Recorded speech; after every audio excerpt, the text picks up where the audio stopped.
This is the digital channel of the General Overseas Service of All India Radio. I'm Manoj Mainkar, and in the next half hour, I'll bring to you news updates from India and around the world, awareness videos on coronavirus by Government of India, yoga on radio, and a lot more. We'll begin with the news updates.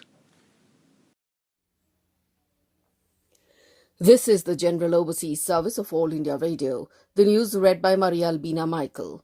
Prime Minister Narendra Modi on Sunday exhorted people to shun complacency on the assumption that the COVID-19 pandemic will not affect them, as it has so far not spread to areas they work or live in, saying we have to continue being careful and taking the right precautions. Addressing his monthly Mann Ki Baat program, he also said that India's fight against the novel coronavirus has become people-driven, wherein every citizen is playing his or her part.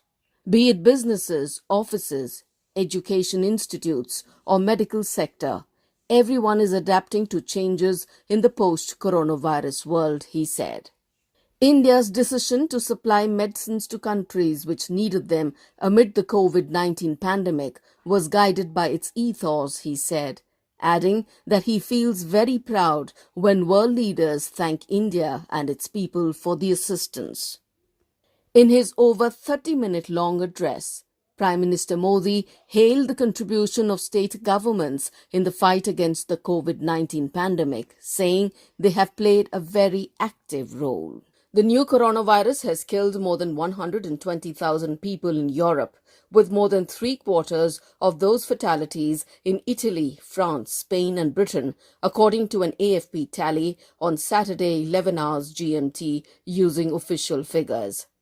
With 120,140 deaths and 1,344,172 cases, Europe is the continent hardest hit by the pandemic that emerged late last year. Italy has the most deaths with 25,969, followed by Spain with 22,902, France with 22,245, and Britain with 19,506. The Pakistan Navy on Saturday successfully test-fired a series of anti-ship missiles in the North Arabian Sea, a spokesman said. The missiles were fired from surface ships, fixed and rotary-wing aircraft. The Navy's spokesperson, Rear Admiral Arshid Javed, said. Chief of the Naval Staff, Admiral Zafar Mahmood Abbasi, witnessed the firing of the missiles, he said in a statement. The anti-ship missiles were fired at the sea level by warships and aircraft, according to the statement. The successful demonstration of missile firing is a testament to the Pakistan Navy's operational capability and military readiness, the official said. World Health Organization (WHO) has said that there is currently no evidence that people who have recovered from COVID-19 and have antibodies are protected from a second infection.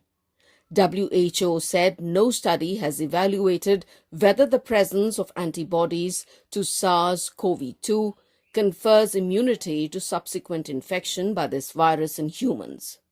WHO said there is still a lack of sufficient evidence for the effectiveness of antibody-mediated immunity to guarantee the accuracy of an immunity passport or risk-free certificate.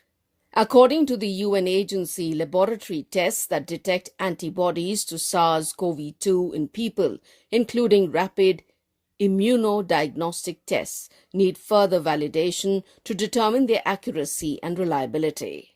The United States recorded 2,494 more coronavirus deaths in the past 24 hours, according to figures reported Saturday night by Johns Hopkins University. The country now has an overall death toll of 53,511, with 936,293 confirmed infections, according to a tally by the Baltimore-based university at 0030 hours GMT Sunday. The United States is by far the hardest hit country in the global pandemic in terms of both confirmed infections and deaths. The toll of 2,494 was a jump from Friday, when the US recorded the lowest number of virus deaths, 1,258 in nearly 3 weeks. China has approved its third coronavirus vaccine for the second phase of clinical trials as it reported 12 new COVID-19 cases, taking the total number of infections in the country to 82,816. The state-run Xinhua news agency has reported that an inactivated vaccine developed by Wuhan Institute of Biological Products under the China National Pharmaceutical Group, Sinopharm, and the Wuhan Institute of Virology, WIV, has started its clinical trials. An inactivated vaccine consists of virus particles, bacteria, or other pathogens that have been grown in culture and then lose disease-producing capacity. In contrast, live vaccines use pathogens that are still alive. An adenovirus vector vaccine developed by the Institute of Military Medicine under the Academy of Military Sciences was the first to be approved to enter a clinical trial. Nepal government has extended suspension of domestic and international flights till 15th of May as a precautionary measure to contain COVID-19.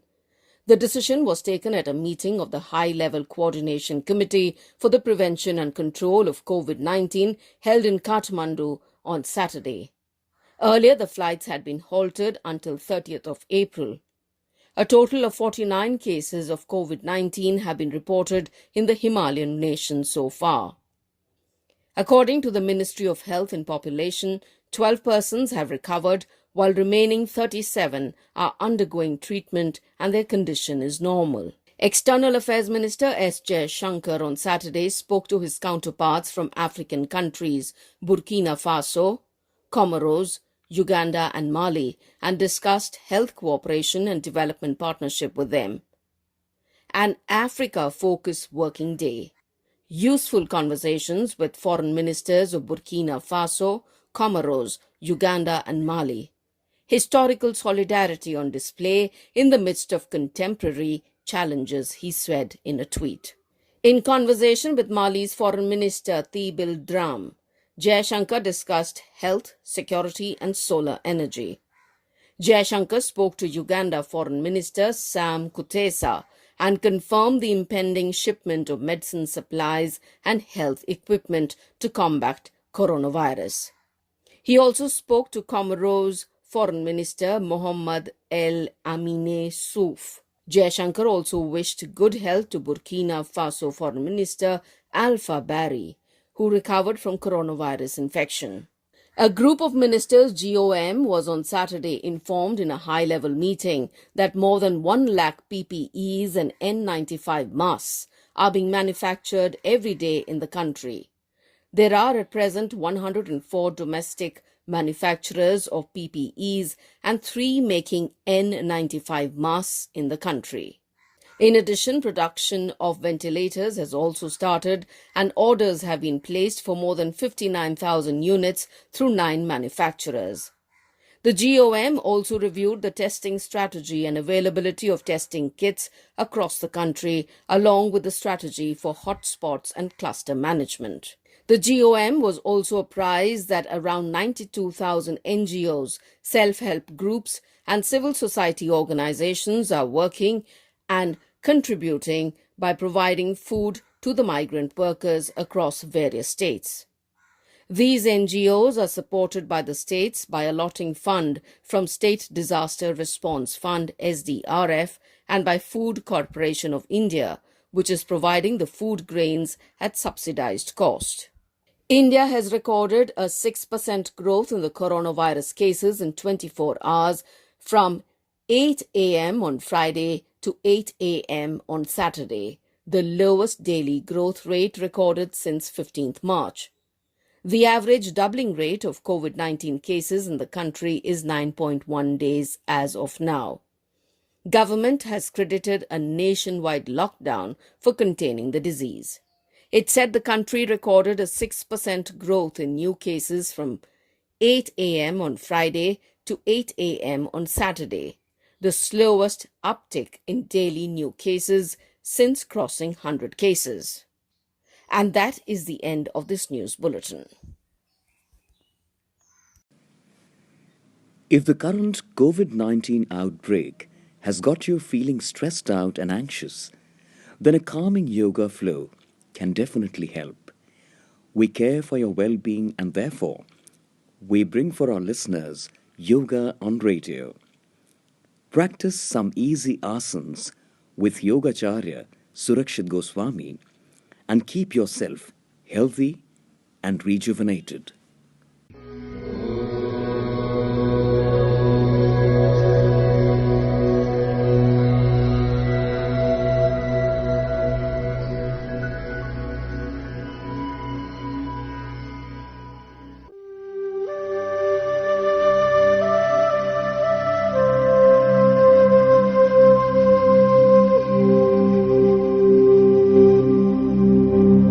Dear listeners, today we will practice Vajrasana.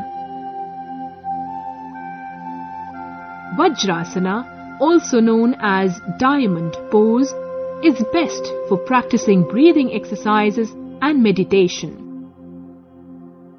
Regular practice of this asana makes you stronger and healthier. This is a simple asana that can be practiced even after lunch or dinner. The asana regulates blood circulation in the lower pelvic region. It reduces the flow of blood in the legs and increases blood flow in the digestive organs, thereby improving the efficiency of the digestive system. Vajrasana calms the mind. It helps cure gastric problems, constipation, acidity, stomach disorders, and urinary problems, besides increasing the digestion process and strengthening the reproductive organs. This asana strengthens the back and provides relief to patients suffering from lower back problems and sciatica. Precautions. It is best to avoid this asana if you have a knee problem or have undergone surgery in your knees recently.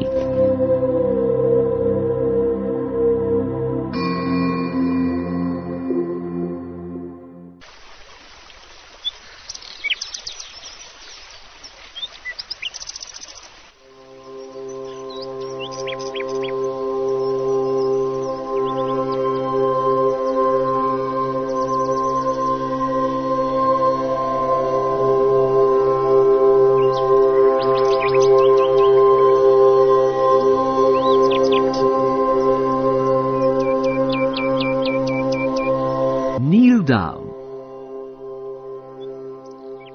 Stretch your lower legs backward and keep them together.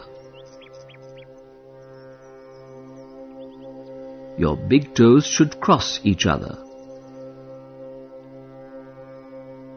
Lower your body so that your buttocks rest on your heels and your thighs on your calf muscles. Place your hands on your knees and set your gaze ahead with your head absolutely straight. Now start to inhale slowly. Then exhale. Try to stay in this position for a minimum of 5 to 10 minutes.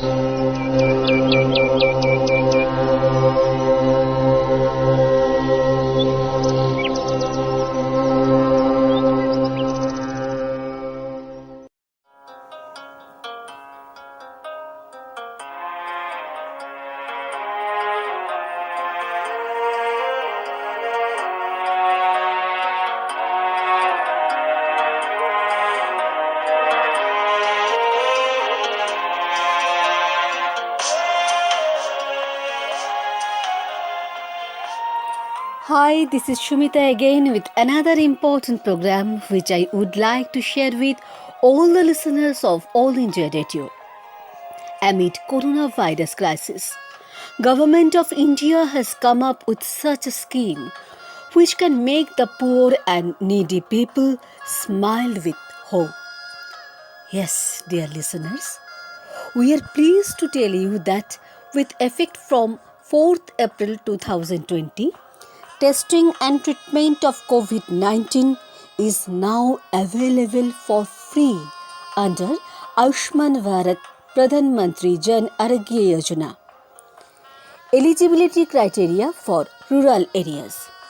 Households that belongs to one of the 6 deprivation criteria as per ACCC. Only one room with kacha walls and kacha roof. No adult members between age of 16 to 59. Female-headed households with no adult male member between age 16 to 59. Disabled member and no able-bodied adult member. SC or ST households. Landless households deriving major part of their income from manual casual labor. Along with these, another categories are automatically included, which are households without shelter, destitute or living on alms, manual scavenger families, primitive tribal groups, legally released bonded labor. For urban areas, ragpicker, beggar, domestic worker, street vendor, cobbler, hawker, other service provider working on streets, construction worker, plumber, mason, labor, painter, welder, security guard, coolie and another head load worker, sweeper or sanitation worker, mali, home-based worker, artisan, handicrafts worker, tailor, transport worker, driver, conductor, helper to drivers and conductors, cart puller, rickshaw puller, shop worker, assistant, peon in small establishment, helper, delivery assistant, attendant, waiter, electrician, mechanic, assembler and repair worker. For more details, you can log into the website www.pmjay.gov.in or you can call toll-free number 1800 I repeat 1800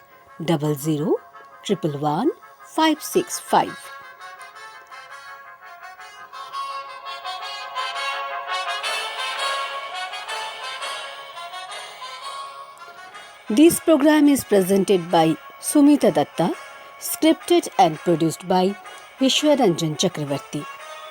Very soon, we will come with another program for you. Till then, stay healthy, stay safe. Goodbye. India is at a critical stage in its fight against coronavirus as fears of community transmissions rise. During its lockdown, frontline workers are still going out every day to win what one doctor described as a war India can't afford to lose.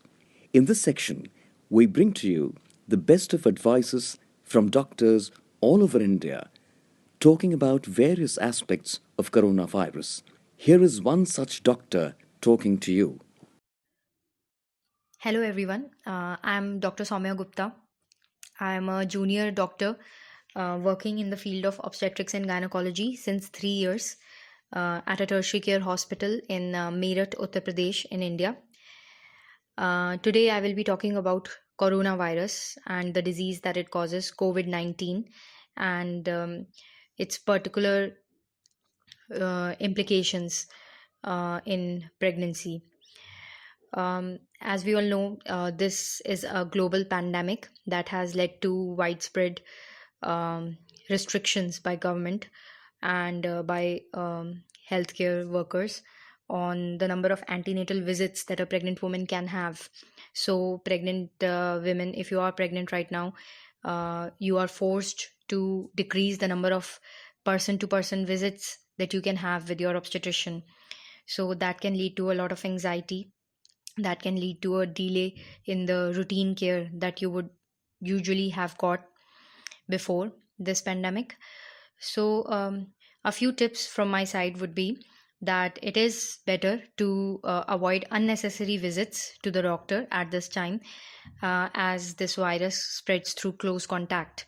So, physical distancing, maintaining distance from other people is the number one um, measure to decrease your risk of contracting this illness. And number two would be to wash your hands frequently, and also physical distancing in your house. Even if you're not going out of the house, maintaining distance from your family members is important. This virus does not seem to cause a lot of complications in pregnancy. Recent studies from China and from US have been reassuring that it does not increase your chances of developing complications during pregnancy if you get infected with this virus and if you develop COVID-19. But at the same time, the studies are very early, and the participants in the study are low in number. So it is better not to reach that point that you get infected with this virus. And particularly if you are a pregnant woman who has diabetes, hypertension, or who is obese, then your chances of developing complications are higher. So if you are pregnant, it is better that you take all the precautions necessary, all the precautions that are possible to decrease your chances of infection. But at the same time, if you develop any medical disorders, or if you have any urgent need, any emergent need that you need to contact your doctor, then you should not delay seeking medical care. You can use the telephone, you can use video conferencing, and even a visit to your obstetrician is warranted if your concern is there. But there are some good news that this virus does not seem to be transmitted from mother to baby in the initial studies that have been published.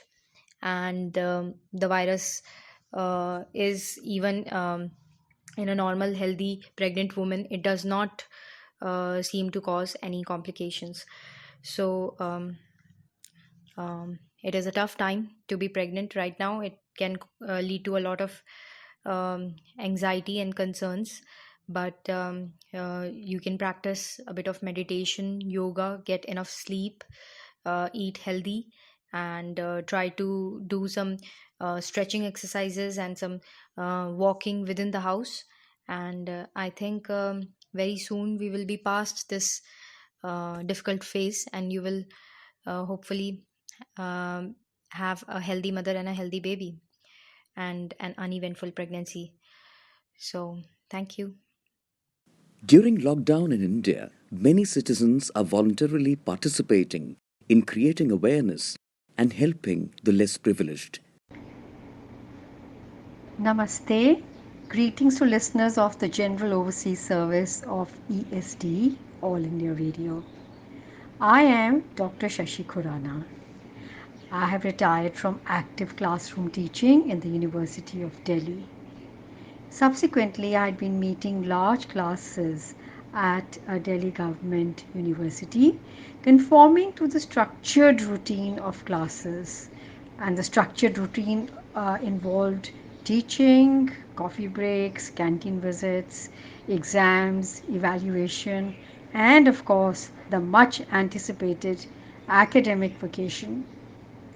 But suddenly, a halt, a standstill that I had neither experienced nor imagined would ever become a reality. Week after week, classes were suspended, and finally, the shutdown. Academic institutions were among the first to be hit, I would say, by the COVID pandemic. So, what would one imagine? Stagnancy, loss of precious learning, restless students, rendered idle, isolated, helpless? Yes, of course, to some extent. But no, the university authorities and associated faculty promptly restructured new platforms of learning. Learning of online classrooms with many technically improvised features which made learning interactive. Without, of course, the palpitating life of a bustling class. So one did miss that bustling class atmosphere. But the sudden switch from classroom interaction to online interaction, how did it happen? How was this overnight change managed? Well, there were people working at one end, manuals of step by step operations were created and were communicated to concerned students, the affected students, and the concerned teachers. Classrooms were set up, which were Google Classrooms. Access was created, and there was classroom management along with assignment, assessment provision, and believe it or not, even attendance was going to be required. This acquired a a new form of teaching, learning, and restructuring the institution. But this managed to fulfill the protocol of a demanding institution. What has the virtual classroom reflected? Yes, of course, the work is going on in some way or the other. Syllabi can be completed, theory, but what about the practicals? Well, to some extent, yes, but what is the fallout? Very importantly, the fallout is diluted energy, a strained self consciousness, a load of, or rather, uploading of work turned in to be assessed because the rules of attendance remain and they have not been unlocked. Are the students enjoying this? The latest feedback indicates that they feel overloaded. Some of the accounts that I got said, we have got so many assignments from every faculty member, so much work to do with deadlines, and you have to keep turning in that work. We are so overloaded. How surprising this seems to be. And apart from that, they are also burdened with household chores. But I would like to quote from lockdown, the new lockdown genre of poetry. Time, like a bookmarked page, waits to take the narrative forward. Pull out the deities of learning so the present recedes as historical memory. This broadcast came to you from the digital channel of the General Overseas Service of All India Radio.